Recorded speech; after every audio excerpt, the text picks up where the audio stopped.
They are verses in the Bible that Satan don't want you to know, because he knows that if you are aware of the power, you will overcome that secret addiction that you have been fighting for years. That is the verse that I saw in my near-death experience. Since I had this experience, I have saved so many souls, and I am here today to share it with you. So I encourage you to watch this testimony to the end to fully understand my experience, and by the end, your life will not remain the same. My name is Juliet, and I'm 28 years old. What I'm about to tell you happened to me 6 months ago, and it changed everything. I mean, everything. Some people might not believe me, but I don't care anymore. Truth is truth, whether people accept it or not. I was always the good girl growing up. I went to church every Sunday, youth group on Wednesdays, helped my mom with dinner every night. But somewhere along the way things got twisted. Started small like it always does. Click here, a peek there. Before I knew it, I was trapped in something that felt impossible to escape from. The addiction started when I was in college. My roommate left her laptop open one night, and I saw something I shouldn't have seen. Instead of closing it like I should have, I stared. That one moment opened a door I didn't know how to close. What began as curiosity became a habit. What started as a habit became a prison. I saw it as normal, but within I knew I was not myself. Before we continue, please let me know where you're listening from. It would be nice to feel closer, even if we're physically apart. Also, don't forget to like. It will help this video to reach so many people who need to listen to this testimony, and leave a comment. Share your thoughts about this near-death experience testimony. Let's have a fair and open discussion so we can learn from each other here on this channel, and don't forget to subscribe for more of this content coming your way. Enjoy listening. For 7 years, I lived this double life. Smiling at church on Sunday, reading my Bible during the week, but at night, when everyone else was asleep, I'd disappear into this dark world that was eating me alive from the inside out. I tried everything to stop. I threw away my computer twice. I installed blocking software that I always found ways around. I confessed to my pastor, who prayed with me and gave me accountability partners, but nothing worked. The shame was unbearable. I felt like I was living two completely different lives, and neither one felt real anymore. During the day, I was Juliet, the worship leader, Juliet, the Sunday school teacher, Juliet, who everyone looked up to as an example of purity. At night, I was someone else entirely. Someone I hated. Someone I didn't recognize. My boyfriend Philip was part of the problem. He said he was a Christian, but he was the one who first showed me some of the worst stuff. He said it was normal, that everyone did it, that God understood we had needs. He had this way of making sin sound reasonable, making darkness look like light. I should have run from him, but I was already so deep in the addiction that his influence just made everything worse. The breaking point came on a Tuesday in March. I had been up all night again, doing things I promised God I'd never do again. I was supposed to teach a Bible study that morning about purity and holiness. The irony was killing me. As I stood in front of those young girls talking about keeping yourself pure for God, I felt like such a fraud. Like any moment they would see right through me and know what I really was. After the study, I went home and cried for 3 hours straight. I couldn't take it anymore. The guilt was suffocating me. I felt like I was drowning in my own shame, and there was no way out. I had tried everything and failed at everything. Prayer didn't work. Accountability didn't work. Getting rid of devices didn't work. Nothing worked. That afternoon, I made a decision that I'm not proud of. I decided I couldn't live like this anymore. I took a whole bottle of sleeping pills and wrote a note apologizing to everyone for being such a disappointment. I figured God would be better off without me, since I clearly couldn't be the person he wanted me to be. The next thing I remember was waking up in the hospital 3 days later. Apparently, my neighbor heard my dog barking nonstop and came to check on me. She found me unconscious on my kitchen floor and called 911. The doctor said I had been clinically dead for almost 4 minutes during the surgery to pump out the pills. But here's the thing. During those 4 minutes, something happened that I'll never forget as long as I live. I didn't see a tunnel of light like people talk about in the movies. I didn't see my grandparents or anything peaceful like that. One moment I was nothing, and the next moment I was standing in what looked like a library. but not a normal library. The shelves went up higher than I could see, and they were filled with books that seemed to glow with their own light. And then I saw him. Jesus was standing about 10 feet away from me holding a Bible. At first I was confused because the Bible looked wrong somehow. As I got closer, I could see that pages had been torn out. Other pages had black marks scribbled all over them like someone had tried to hide the words underneath. His eyes were like nothing I'd ever seen before. They weren't gentle and kind like in all the paintings I'd grown up seeing. They were like fire, intense and burning and looking right through me to my soul. I should have been terrified, but instead I felt this overwhelming sense of relief. Finally, someone who knew exactly who I was and what I'd done. "Juliet," he said, and his voice was like thunder and whisper at the same time. "Do you know why you're here?" I nodded even though I wasn't really sure. I assumed I was dead and this was Judgment Day. He held up the torn Bible. "They hide these," he said, pointing to the black marks covering some of the verses. "But these are the words that kill lust. These are the weapons they don't want you to know about." I moved closer and could see that the black marks weren't permanent. Underneath them, words were trying to break through like they were alive and fighting to be seen. "Why are they hidden?" I asked. "Because if my people knew the power in these words, the enemy would lose his grip on them. Lust dies when truth is spoken. But they've been convinced these verses are too harsh, too outdated, too difficult." His eyes flashed brighter. "They've been lied to." Then he reached out and touched my forehead with his finger. The moment he touched me, everything changed. It was like lightning shot through my brain, and suddenly I could see the verses clearly. They were burning gold against the black marks trying to hide them. The first one that blazed into my mind was Romans 8 verse 13. The words were literally on fire as they formed in my thoughts. "By the Spirit put to death the deeds of the body." I had read this verse before, but now I could see it meant something completely different than what I'd been taught. It wasn't suggesting I try to be better. It was commanding me to kill sin, to execute it, to show no mercy. Then Job 31 verse 1 exploded across my vision like lightning. "I made a covenant with my eyes not to look lustfully." Again, I'd read it before, but now I understood. This wasn't a suggestion or a good idea. This was a covenant, a blood oath, a promise that was supposed to be binding and unbreakable. The third verse that seared into my mind was 1 Corinthians 9 verse 27, and it pulsed red like a heartbeat. "I strike my body and make it my slave." The word strike hit me like a physical blow. Paul wasn't talking about being nice to his flesh. He was talking about war, about violence against his own sinful desires. As these verses burned in my mind, I heard screaming. Not human screaming, but something else. Something horrible and desperate. I looked around and saw shapes in the shadows between the bookshelves. Dark, twisted things that were writhing in what looked like agony. "Demons," Jesus said simply. "They can't stand the sound of these words. Watch." He spoke the verses out loud, and the screaming got louder. The shadow creatures were literally fleeing from his voice like they were being burned alive.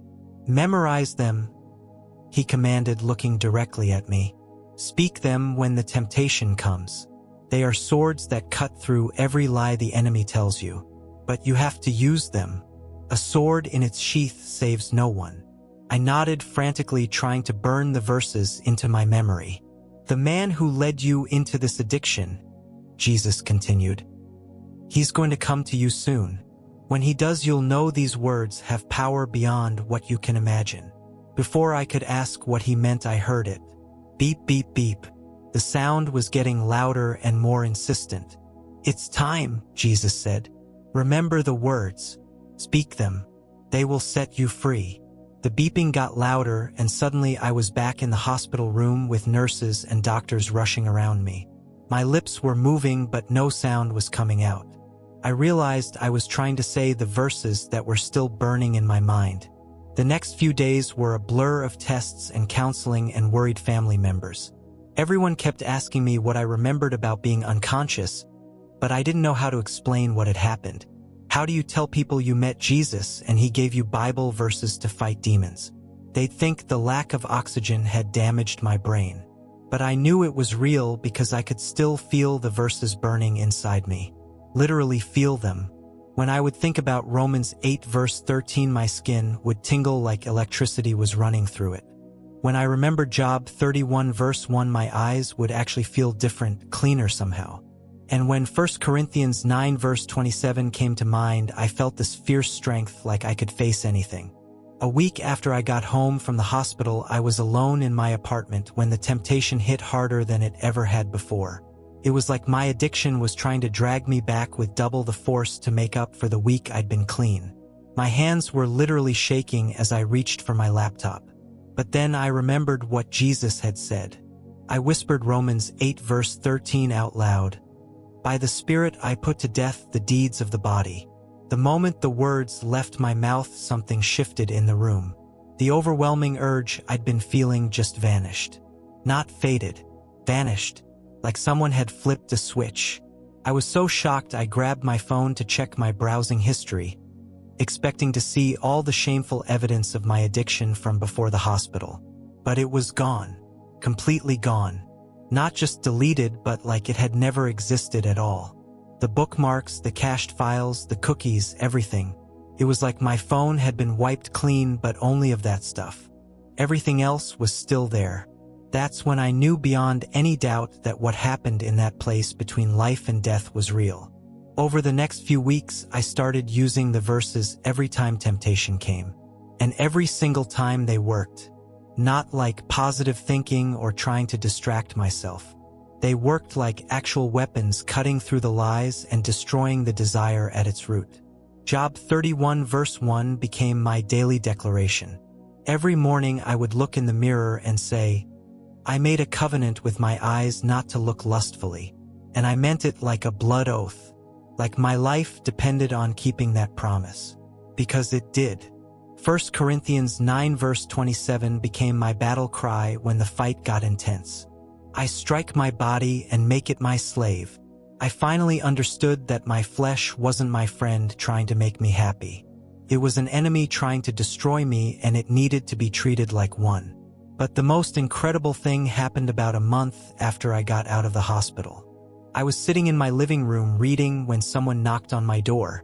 I looked through the peephole and nearly fell over. It was Philip, the boyfriend who had helped drag me into this addiction in the first place. We had broken up right before my suicide attempt, and I hadn't talked to him since. When I opened the door, he looked terrible. His eyes were red like he'd been crying, and his hands were shaking. Juliet, he said, and his voice was cracking. I need to talk to you. Something happened. Something impossible. I let him in even though every instinct told me not to. He sat on my couch and put his head in his hands. I had a dream about you, he said. But it wasn't a normal dream. It was so real I could smell and taste and feel everything. You were standing in this bright place holding some kind of scroll. And when you opened it, fire came out and hit me. But not regular fire. This fire that burned but didn't destroy. It burned away all the garbage in my head. All the lust and perversion and addiction. Just burned it right out of me. He looked up at me with tears streaming down his face. When I woke up, it was gone, Juliet. All of it. The addiction, the compulsions, the twisted thoughts. Gone like they never existed. And I knew somehow that you were the reason. That God had used you to set me free. I just stared at him, not knowing what to say. I've been clean for 3 weeks now, he continued.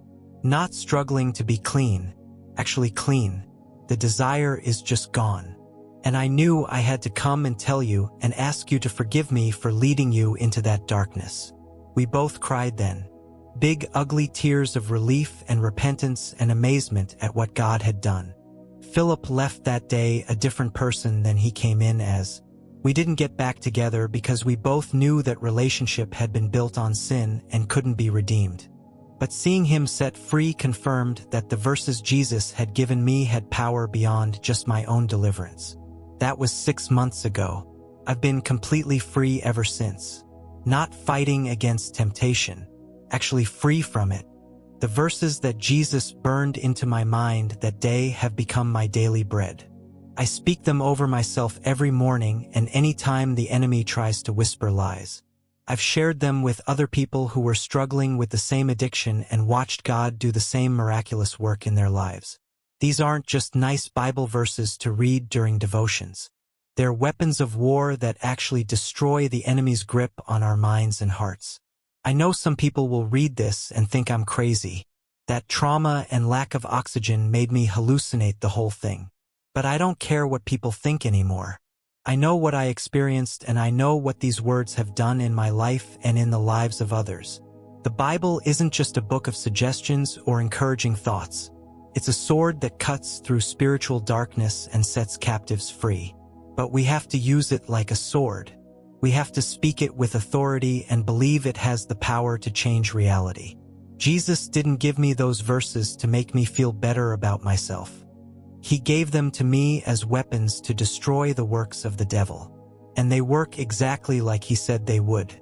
If you're listening to this and you're trapped in the same kind of addiction I was trapped in, please don't give up. There is hope beyond what you can imagine. But that hope isn't found in trying harder or being more disciplined. It's found in speaking God's truth with the authority He gave it to have. Memorize Romans 8 verse 13. Declare Job 31 verse 1 over your life. Claim 1 Corinthians 9 verse 27 as your battle strategy. Don't just read them. Speak them out loud with faith that they have the power to kill every lie the enemy has planted in your mind. You are not too far gone. Your addiction is not too strong. God's word is sharper than any two-edged sword, and it can cut through any chain that's holding you captive. But you have to use it like the weapon it is. Don't let anyone tell you those verses are too harsh or outdated. They're exactly as relevant today as they were when Paul wrote them. Maybe more relevant because we're living in a culture that's been poisoned by sexual perversion in ways that would have shocked previous generations. The enemy wants you to believe you're stuck, that this is just who you are now, that God has given up on you. Those are lies from the pit of hell, and they have no power when you speak truth against them. You have everything you need to be completely free. The same Spirit that raised Jesus from the dead lives in you. The same word that spoke the universe into existence is available to speak freedom into your life. But freedom isn't something that happens to you. It's something you take by force through speaking God's truth with faith and authority. I died to sin in that hospital room and came back to life with weapons I didn't know existed. Now I'm sharing those weapons with anyone who wants to be free. The choice is yours. You can keep fighting a battle you're losing, or you can start fighting with weapons that actually win. The war is already won. Jesus defeated sin and death and hell on the cross. But you have to enforce that victory in your own life by speaking His word with the authority He gave it to have. Your freedom is waiting. Thank you for listening. If you have been blessed, please like this video. It will help YouTube to show it to more audience who need to hear about these testimonies today. Also share this video to your loved ones. It will be a great way to communicate Christ to others, and that will be the greatest gift you can give to those that you love. If you are yet to subscribe to our channel, please do so. It's free and it's a way of joining this great community of believers. Join us today and your life will not remain the same. Until next time, remain blessed.